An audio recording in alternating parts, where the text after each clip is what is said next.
दोस्तों, आज मैं जिस घोस्ट के बारे में बात करने जा रहा हूँ उसका नाम है स्कॉन्दो काता।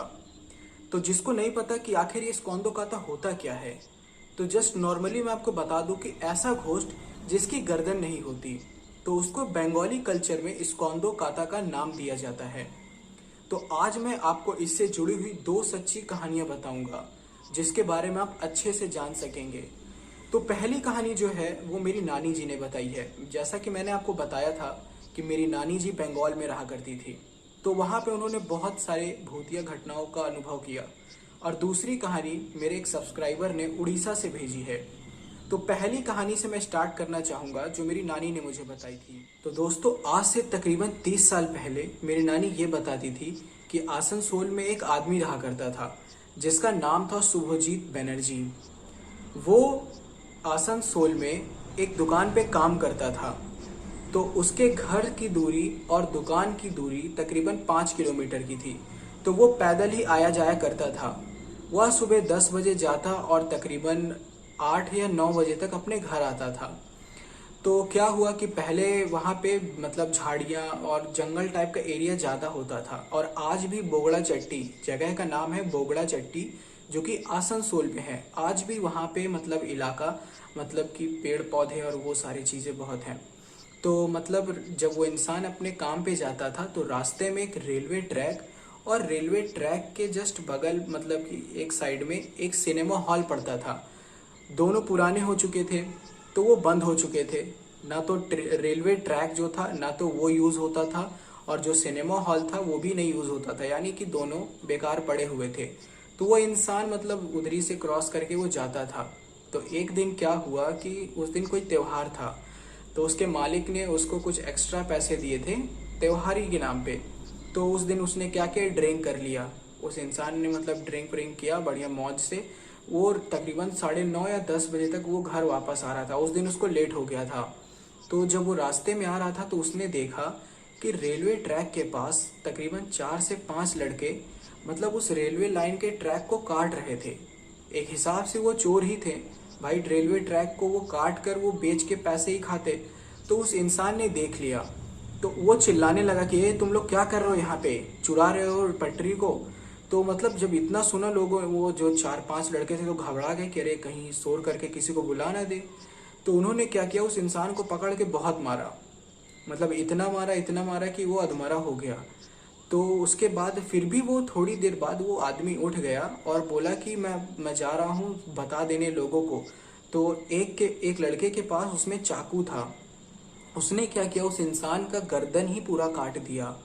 गर्दन काट दिया, उसको धड़ से अलग कर दिया। और किसी को ना पता चले कि आखिर ये लाश किसकी है, तो उन लड़कों ने क्या किया, उसके गर्दन को उठा के मतलब कि जहाँ पे कूड़ा वूड़ा फेंका जाता है ना, तो उस कूड़ेदान में जाके फेंक दिया और उसके शरीर के धड़ को उधर ही छोड़ दिया और भाग गए डर के मारे कि कोई देख न ले। फिर क्या हुआ कि कुछ दिनों बाद मतलब वहां से एक बुजुर्ग इंसान मतलब वहां से गुजर रहा था। तो जब वो इंसान वहां से गुजर रहा था तो उसको मतलब कि जो बूढ़ा आदमी था उसको तम्बाकू और खैनी खाने का बहुत शौक था। और जो इंसान जो मरा था तो वो भी ये सब खैनी तम्बाकू ये सब खाता था।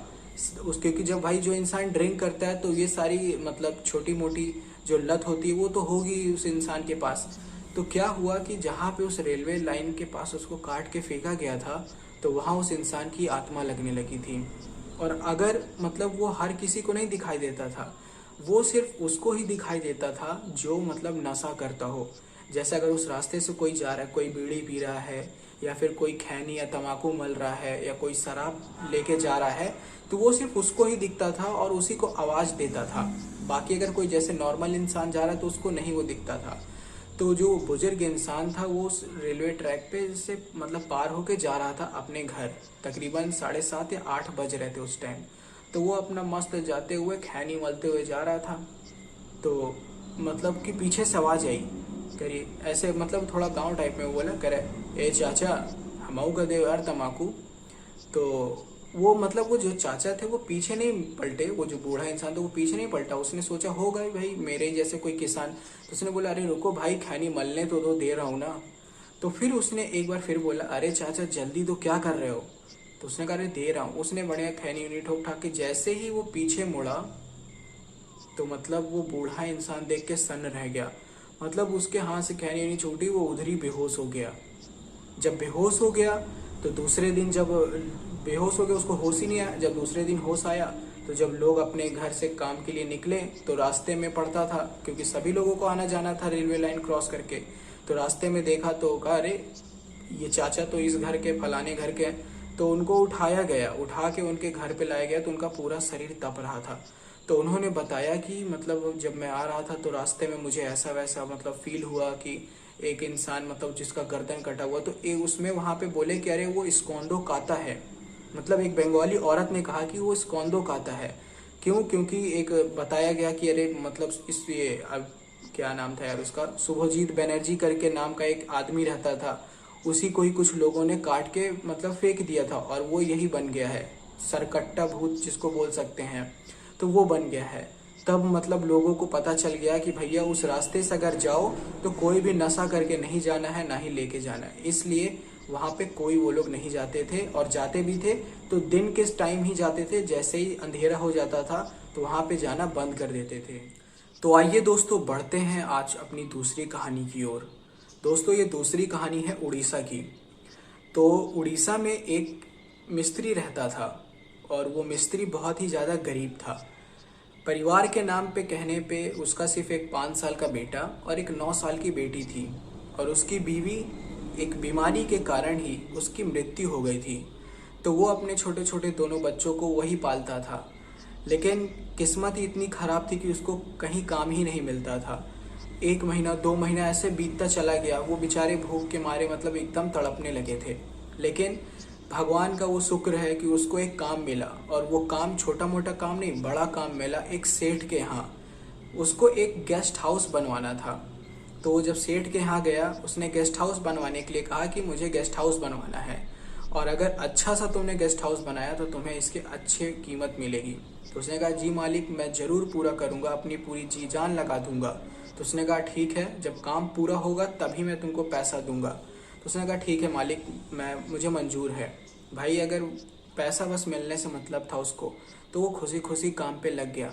उसने अपने मन में पहले ही संजो लिया कि अगर मुझे पैसा मिलेगा तो मैं अपने बीवी मतलब अपने बच्चों के लिए मैं ये सारी चीज़ें करूँगा। तो क्या हुआ, वो मन लगा के अपना पूरा काम करता रहा। उसने गेस्ट हाउस बना दिया। लेकिन बस उससे एक छोटी सी गलती हो गई ये कि जो गेस्ट हाउस था, जैसे अगर उसकी खिड़की लेफ्ट साइड करनी थी तो उसका मतलब ध्यान उसका नहीं था, उसने राइट साइड कर दी। बस इतनी सी गलती की उसने। वैसे ये कोई गलती नहीं थी, लेकिन वो बस सेठ कैसे वो अपना मतलब एक स्वभाव दिखाता है, बदलता है कैसा, तो वो इसमें पता चलेगा। तो जब वो सेठ के पास गया, उसने बताया कि सरकार मतलब जो आपने बताया वो हमने थोड़ा सा खिड़की इधर उधर हो गया। तो इतना ज़्यादा वो गुस्सा हो गया, उसने कहा कि मैं तेरे को पूरा पैसा नहीं, मैं तेरे को सिर्फ आधा पैसा दूंगा। तो उसने कहा कि सरकार आप ऐसा मत करिए, मैं बहुत गरीब हूँ, मुझे पैसों की बहुत ज़रूरत है। उसने कहा कि आधा पैसा मिलेगा, वरना नहीं तो तुझे ये भी नहीं मिलेगा। तो उसने आधा पैसा लिया, और वो उदास मन से मतलब कि बहुत ज़्यादा परेशान था। तो उस दिन तो उसने अपने बच्चों के लिए कुछ खरीदा और इधर खाने पीने के लिए खिलाया पिलाया। जैसे ही दूसरे दिन हुआ, दूसरे दिन वो सरपंच के पास गया और सरपंच से कहा कि सरपंच जी, इन सेठ ने मुझे पूरा पैसा नहीं दिया है, मुझसे बस ये थोड़ी सी गलती हुई थी और इन्होंने मुझे मेरा आधा पैसा पूरा काट लिया है। तो मैं आपसे विनती करता हूँ कि मुझे इनसे पूरा पैसा में दिलवाया जाए। तो वहाँ की सरपंच एकदम सख्त थी, उसने कहा ठीक है, चाहे सेठ हो चाहे जो हो, हम न्याय करेंगे ज़रूर। तो उन्होंने सेठ को बुलाया गांव वालों के सामने। सरपंच ने मतलब उस सेठ को बहुत सुनाया कि आप ये कैसा है, मतलब उनको बहुत उल्टा सीधा सुनाया गया, जिससे मतलब उसको अपना बेइज्जती महसूस हुआ गांव वालों के सामने। उसके मन में तो खुन्नस तो बहुत आ गया था, लेकिन उसको मजबूरी में गांव वालों के सामने उसको मिस्त्री को पूरा पैसा उसको देना पड़ा। तो उसने तो दे दिया। गांव वाले जानते थे कि ये बहुत ही मतलब ज़्यादा दुष्ट ये सेठ है और ये ज़रूर अपना बदला लेने के लिए कुछ ना कुछ करेगा। लेकिन भाई कोई कुछ नहीं इसलिए बोलता था क्योंकि वो बहुत ही पैसे वाला था। तो क्या हुआ कि जिस दिन उसने उसको पैसा दिया, उसी दिन शाम को उस सेठ ने क्या किया, कुछ लोगों को पैसा देकर उसको मारने का फैसला किया कि इसको इंसान को मार के फेंक देना। तो वो अपना उस दिन शाम को गया, बच्चों के लिए उसने बहुत सारे कपड़े, खिलौने, खाने पीने का सामान उसने बहुत खरीदा। फिर क्या होता है कि जैसे कि वो पता है कि जो भाई गरीब इंसान होता है इतना तो अफोर्ड कर ही नहीं सकता कि वो गाड़ी खरीद ले या कुछ भी, तो वो पैदल ही जाता था अपना। तो वो उसके घर से जैसे जाने में रास्ते में एक जंगल पड़ता था। जंगल से पहले ही थोड़ा सा एक कुआं, बड़ा सा बहुत बड़ा कुआं था वो, और आसपास बहुत सारी झाड़ियाँ थी। तो क्या हुआ, वो अपना मगन होके मस्त जा रहा था। तो वो जो आदमी थे जिन्होंने मतलब मारने का प्लान बनाया था वो झाड़ियों में ही छुपे हुए थे। तो जब वो इंसान आया तो उसने क्या किया कि उसको पकड़ कर सीधा बहुत मारा, मतलब इतना ज़्यादा मारा कि वो अधमरा हो गया। तो जब अधमरा हो गया तो उसमें से क्या किया, एक ने निकाला गड़ासा। गड़ासा उसको बोलते हैं जो इंसान मतलब जो किसान लोग जो काटने के लिए, धान वान काटने के लिए होता है ना खेत में, उसको बोलते हैं। तो उसने क्या किया, गड़ासा से उसका गर्दन ही पूरा काट दिया। गर्दन काट के उसका जो सर था कुएं में फेंक दिया, और उसका जो धड़ था शरीर पूरा, उसको झाड़ी के पीछे छुपा के भाग गए। फिर क्या हुआ, दूसरी साइड उसके बच्चे अपने पिताजी का इंतजार करते रहे कि मेरे पापा आएंगे, मतलब हम लोगों के लिए बहुत सारा खाने पीने का सामान, नए नए कपड़े लाएंगे। वो बच्चे इंतजार करते करते करते सो गए कि अरे चलो पिताजी आएंगे रात को। फिर क्या हुआ कि दूसरे दिन मतलब पूरे गांव में शोर हो गया कि अरे किसी इंसान को मार के फेंक दिया गया है। गांव थोड़ा छोटा था, तो इसकी वजह से आप लोगों को पता है कि गांव में कुछ भी कांड होता है तो लोग इकट्ठा हो जाते हैं। तो क्या हुआ कि जो 9 साल की उसकी बेटी थी वो भी भागते हुए आई, और घेरा बना के जब उसने देखा तो वो अपने पिताजी का कपड़ा पहचान गई और रोने लगी वो। और उसका जो छोटा भाई था वो घर में ही था। तो सभी जान गए कि अरे ये तो वही किसान मतलब मिस्त्री है।